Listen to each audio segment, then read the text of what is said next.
The fight boils down to a 140-page set of guidelines released by the College Board. The group South Carolina Parents Involved in Education filed the complaint against those guidelines to the state's Education Oversight Committee. But some members of that committee say the concerns are misguided, so we put them to the test. Number 1, the new AP guidelines don't mention several big events in U.S. history, founding fathers, or other famous Americans. You may recognize some of these names: Jefferson, Franklin, Adams, Madison. But neither do the old AP guidelines that have been in place for years. Neither the old framework nor the new framework consist of a list of names. Which brings us to concern number 2. Palmetto State students won't learn about these famous Americans. That's false.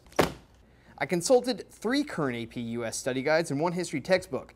Each one looks in depth at issues surrounding the Founding Fathers.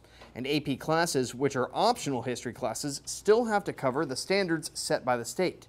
I'm going to teach my students to be proud of their heritage in this country, in this state, but I'm also going to have them think through how different groups might have had different experiences. Number 3, AP US is connected to Common Core.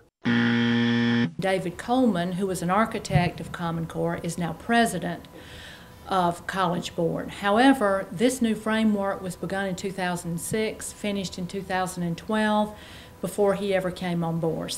Melanie Barton says the only thing the state could do at this point is cut the $3 million in funding for AP programs, meaning students who wanted to take those courses for college credit would have to pay out of pocket for those exams.